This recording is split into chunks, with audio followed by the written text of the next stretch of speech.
इय्याक नअबुदु व इय्याक नस्तईन। मैं आज अब सब हमारी तहरीक इंसाफ की ख्वातीन एक पाकिस्तान के उस तारीखी मरहले पे मैं आज आपसे बात कर रहा हूं। मैं आप सब के लिए जो आज पैगाम दूंगा आपने ये याद रखना, क्योंकि देखें मुल्क की तारीख में ऐसे वक्त आते हैं जिनको तारीख डिफाइनिंग मोमेंट्स कहती है। डिफाइनिंग मोमेंट्स का मतलब ये होता है कि वो फैसला कुल टाइम जिधर एक मुल्क तबाही की तरफ भी जा सकता है और उरूज की तरफ भी जा सकता है। पाकिस्तान की तारीख का आज सबसे बड़ा क्राइसिस है। अगर मैं क्राइसिस देखूं तो हमारी जिंदगी के अंदर हमारा मुल्क टूटा, बांग्लादेश बना, मुझे वो अभी भी याद है। बहुत बड़ा क्राइसिस था पाकिस्तान में, और उसके अलावा भी क्राइसिस आए, लेकिन कभी भी ऐसा क्राइसिस नहीं आया जो आज है। एक आदमी के फैसले से, वो कौन था, वो अब सब जानते हैं कौन था, जिसके फैसले से एक ऐसा मुल्क के अंदर बुरहान आया है जिसकी पेशन गोई आज से मैंने 7 महीने पहले कर दी थी। वो इसलिए नहीं कि मुझे कोई अल्लाह ने गैब का इल्म दिया है, क्योंकि मैं पाकिस्तान की तारीख जानता हूं, और मैं ये खास तौर पे ये जो दोनों जमातें जिनकी लीडरशिप के ऊपर किताबें लिखी हुई हैं इनकी करप्शन के ऊपर, 20 साल ये एक दूसरे को चोर कहते रहे और दोनों ही सच बोल रहे थे। इनकी गवर्नमेंट 90 की दिहाई में 2-2 दफा करप्शन में गई। तो जब ये दो करप्ट खानदान ऊपर बैठे थे, तो आप याद रखें कि हिंदुस्तान 90 की दिहाई में पहले हमारे से आगे निकला। 90 की दिहाई से पहले हमेशा पाकिस्तान आगे था, हमेशा हम हिंदुस्तान से आगे थे। बर्रे सगीर में सारे इकोनॉमिक इंडिकेटर्स कहते थे हम आगे हैं। डॉक्टर इशरत हुसैन ने अपनी किताब में यह लिखा हुआ है। लेकिन 90 की दिहाई जब इन दोनों की पार्टनरशिप लगी, तब से पाकिस्तान पीछे रह गया और बांग्लादेश भी आगे निकल गया। तो जो मैं आज आपको बात बताना चाहता हूं, ये आपने बड़े गौर से इसलिए सुननी है कि ये इसके हमारी अब जद्दोजहद के ऊपर पाकिस्तान का जो मुस्तकबिल है वो डिपेंड कर रहा है। हम कितनी मेहनत करते हैं, कितनी जद्दोजहद करते हैं, हम घरों में जाके लोगों को जगाते हैं, और जितना अवाम में शऊर आता जाएगा उतना ही हम ये जो इतना बड़ा आज क्राइसिस के अंदर हम पड़ गए और ये मजीद बिगड़ेगा, हम इसका मुकाबला कर लेंगे। और वाहिद आपकी जमात है।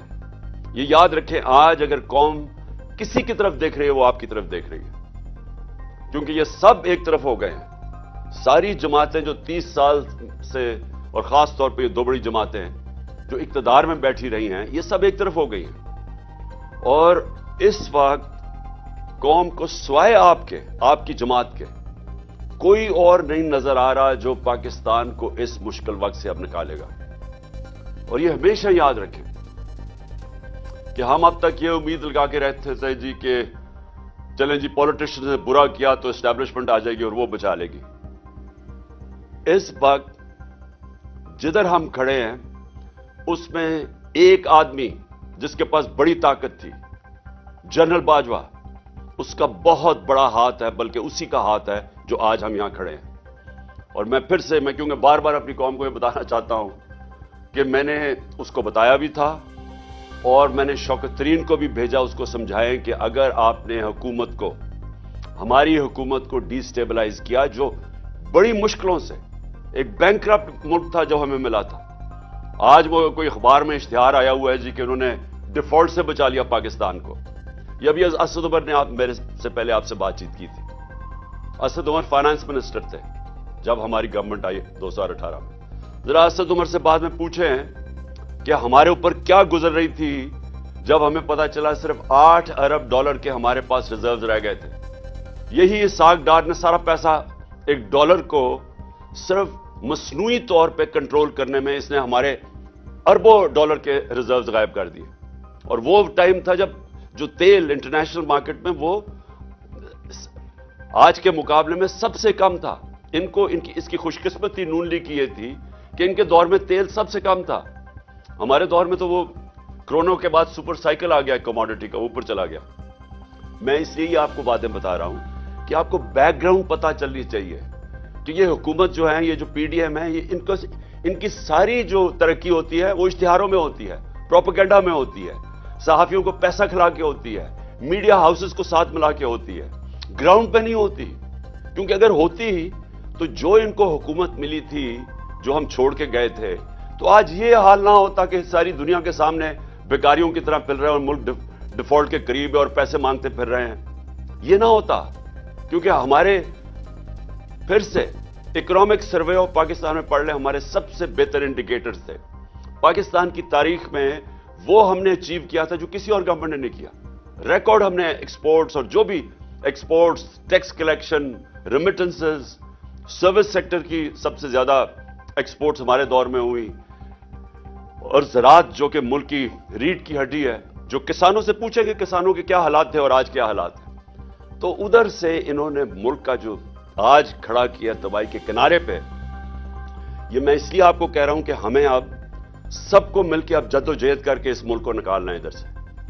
ہم اب بیٹھ کے باقاعدہ وار گیمنگ کر رہے ہیں کہ ہم نے پاکستان کو کیسے نکالنا ہے.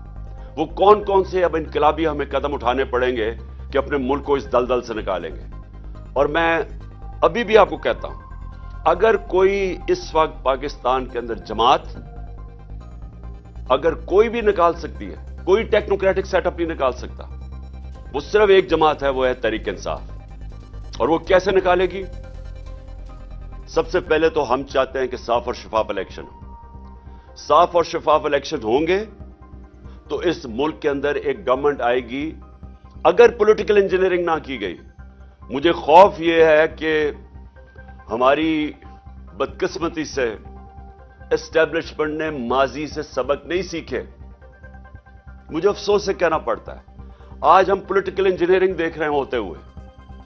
ایم کیو ایم کو اکٹھا کرنا, بیپ کو پیپلز پارٹی میں دھکیلنا بلوچستان میں, ساؤتھ پنجاب کے اندر پیپلز پارٹی کو وہ کال کر کے ان کے آدمی کہہ رہے ہیں کہ جی پیپلز پارٹی کو مضبوط کرے.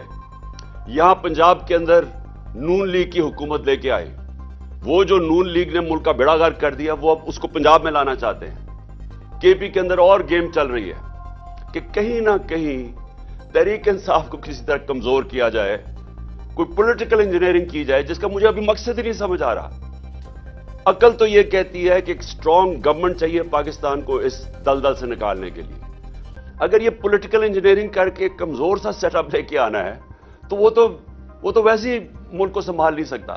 کیونکہ جو بزنس کمیونٹی ہے, جو سرمایہ کار ہیں, جو انویسٹرز ہیں, جو پاکستان کے اندر بیٹھے ہیں, جو پاکستان کے باہر ہیں, جنہوں نے پاکستان میں جب تک وہ انویسٹمنٹ نہیں کریں گے, جب تک بزنس کمیونٹی کا اعتماد نہیں بحال ہوگا, تو پاکستان تو کیا بھیک مانگ کے تو نہیں نکل سکتا نا اس میں سے.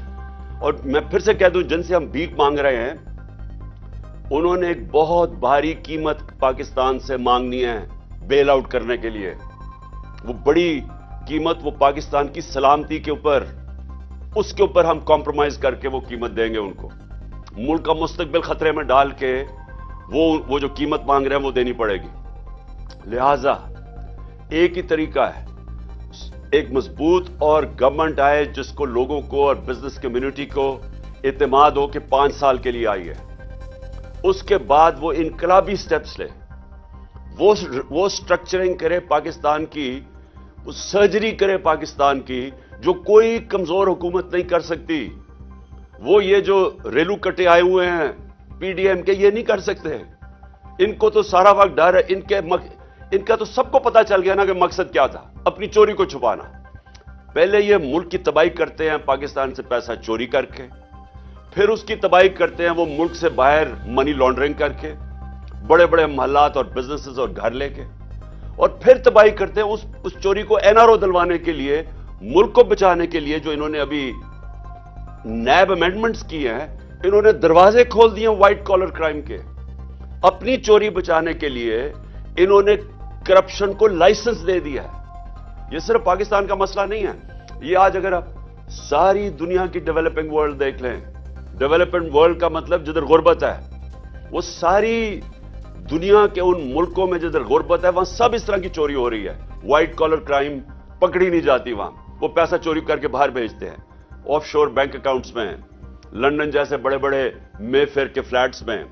जब आपका रुपया गिरना शुरू होता है, कोई इन्वेस्ट नहीं करता, वो पैसे लोग सारे डॉलरों में रखने शुरू हो जाते हैं, डॉलराइजेशन ऑफ इकोनॉमी हो जाती है, इन्वेस्टमेंट रुक जाती है, बेरोजगारी बढ़ जाती है, महंगाई बढ़ जाती है, जो आज पाकिस्तान में हो रहा है।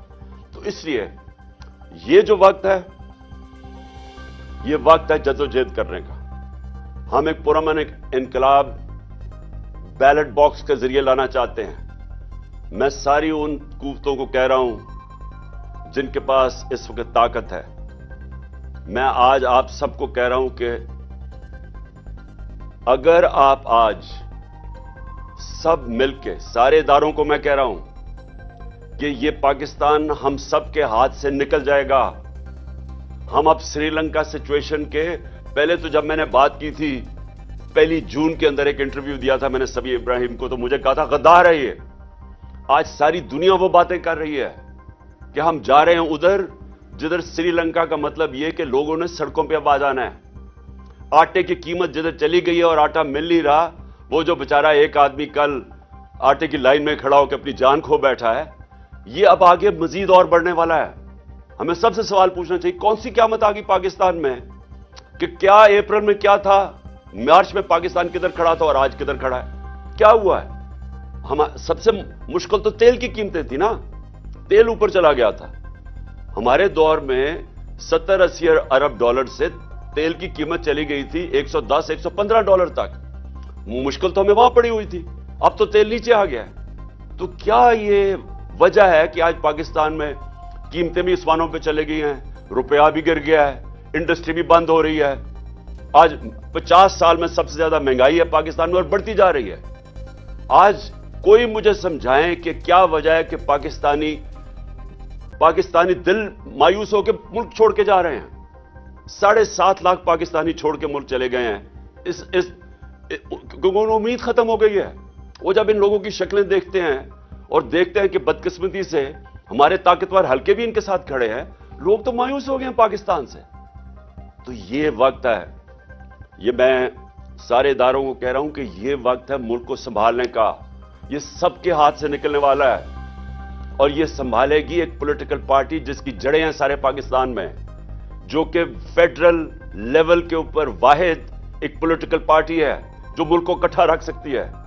हमारे दुश्मनों का एजेंडा पूरा हो रहा है। ये तो हुकूमत ऐसी आई है, ये जो इंपोर्टेड हुकूमत है, ये तो ऐसे आई है कि एक एजेंडा पे आई है मुल्क को तबाह करने के लिए और मुल्क को अपने घुटनों पे करने के लिए, ताकि हम कमजोर हों और फिर हम जो बैरूनी एजेंडा चाहता है, हमारे दुश्मन चाहते हैं कि कमजोर पाकिस्तान को टुकड़ों में कर दे, ये तो उस तरफ जा रहे हैं हम। ये है वक्त एक्शन लेने का। एक्शन क्या है? Free and fair elections. कोई हम किसी से मदद नहीं मांग रहे, हम कोई किसी की सपोर्ट नहीं चाह रहे, हम सिर्फ जमहूरियत चाह रहे हैं इस मुल्क में साफ और शफाफ इलेक्शन करवाने की। मैं आज चैलेंज करता हूं, किसी तबके से आज पूछ ले कि जनाब हम कैसे निकलेंगे इसमें से, इस दलदल में से कैसे निकलेंगे? हर अक्लमंद इंसान एक ही बात करेगा, साफ और शफाफ इलेक्शन। और कोई पॉलिटिकल इंजीनियरिंग खुदा के वास्ते ना करें। ये जो हमारे मुल्क में एस्टैब्लिशमेंट ने पॉलिटिकल इंजीनियरिंग की है, पीछे उठा के देखें कितना नुकसान पहुंचा है पाकिस्तान को। शॉर्ट टर्म गेन्स के लिए लॉन्ग टर्म डिजास्टर हुआ इसका। तो मैं आखिर में अपनी कराची की ख्वातीन को कहना चाहता हूं, अब ये आपके लिए पॉलिटिक्स नहीं है, ये जहाद है। आप असल में मुल्क के लिए, अब अपनी कौम के लिए निकल रहे हैं। आप अपनी जात के लिए नहीं निकल रहे हैं, ओहदों के लिए नहीं निकल रहे हैं, वजारतों के लिए नहीं निकल रहे हैं। आप अपने मुल्क को बचाने के लिए निकल रहे हैं। ऐसे हालात मैंने कभी पाकिस्तान में ऐसे हालात नहीं देखे थे। सिर्फ जब हमारा मुल्क टूटा था तो मुझे तब याद है कि इस तरह का हमें खौफ था। ये उसके बाद इतना बड़ा क्राइसिस आ चुका है और ये जितनी देर ये ऊपर बैठे रहेंगे, ये क्राइसिस मजीद बढ़ता जाएगा।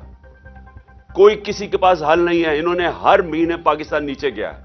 ये जब से आए हैं, अब से तब से आप देख लें, हर इकोनॉमिक इंडिकेटर नीचे जा रहा है और ये समझ रहे हैं कि इश्तिहार दे के शायद निकलाए।